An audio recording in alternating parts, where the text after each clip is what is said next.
I could swap places with you, I would, because at least I've lived more of a life than you have.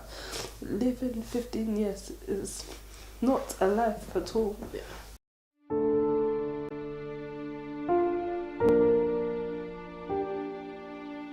This is my cousin Joel. Like most 15-year-olds, he liked hanging out with his friends and playing football. But on one evening, on December the 6th, 2014, everything changed. Joel was walking down this road on his way back from football practice when a car started chasing him. A man got out who was carrying a knife and stabbed him at this point here. He had mistaken him for a gang member.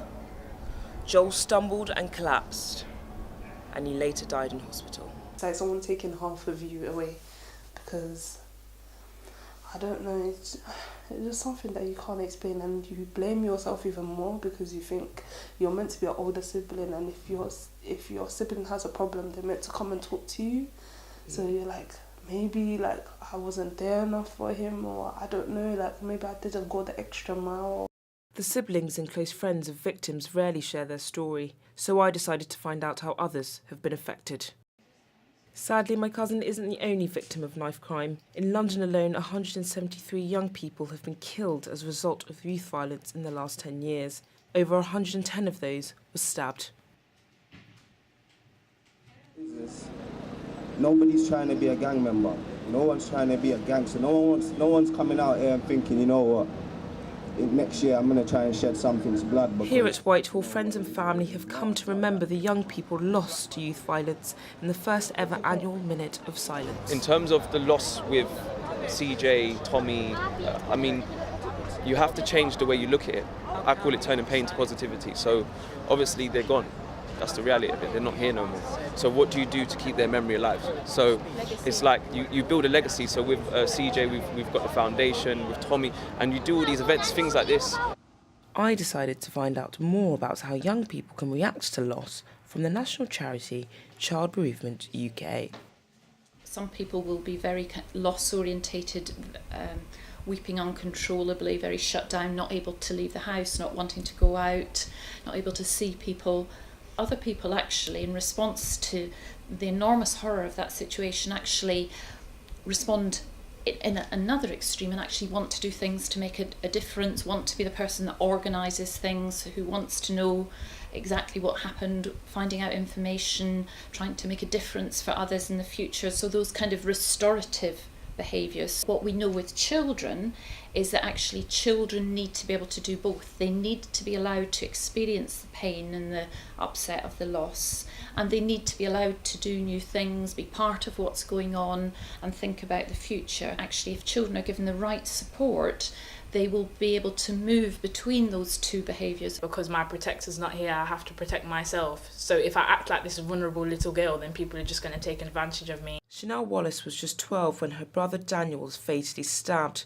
Now 8 years on, she has tried to come to terms with his death through raising awareness about knife crime. Because I'm at his age now, I think that's why I'm struggling a little bit, because I have a lot of these things running through my mind, like, oh, what was he doing compared to what I'm doing, or what else should I be doing? Like, I feel a lot of pressure to do certain things. Doing the blogs was more like, it was just letting it out of my system, but I can't lie, it's still very much in my system, because I could blog about it every day, talking about it and whatever, but it's still not going to change the fact of what has happened. If I didn't have counselling at a young age, I think I would have been very misunderstood about what was going on. I wouldn't have been able to deal with it, because I felt like everyone was kind of busy doing their thing and they didn't think about me or my sister. For Bode, who spent his teenage years as part of a gang in Forest Gate, having the support of the church around him when he lost his friends prompted him to positively change his behaviour. By the time I started losing people around me, I had already been in the church, and by God's grace, I had people around me that are Christians that are able to guide me. And that also stems from the fact that as a child, my parents, I'd already kind of embedded that in me, that, you're a child of God. So when all else fails, when I'm, going through whatever situation, I might have just gotten in a fight or whatever, I'm still going to go to church, So I kind of did it religiously. And even though it's always good to do things knowing what you're doing, but the fact that I did it religiously still helped, because when I needed people around me, there were people around me then. Groups like Yak and K are trying to reach out to families to offer support and raise awareness about knife crime.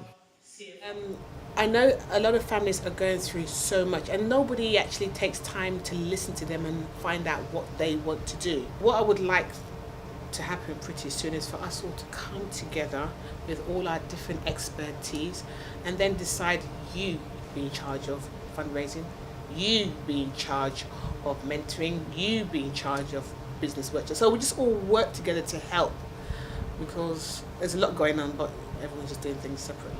Here in Peckham, one of the worst areas affected by knife culture, 2 policemen have set up the Nigerian Police Forum as a means of helping the community. They're keen to encourage wider engagement. There's so many groups out there that need support, and if more of our community was focusing on supporting these groups, we could achieve so much more. It's a proactive approach. We don't like the reactive kind of situation. We don't want it to be when somebody's bereaved, that's when they start making contact. We want to get there and make the communications, get the engagement beforehand. Dealing with death is difficult.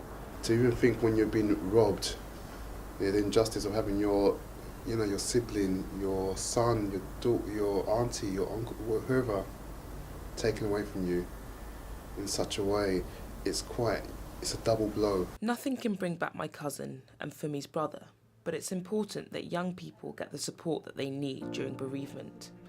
I've been inspired by the efforts to stop knife crime, which can help the healing and hopefully will stop more young people from becoming victims.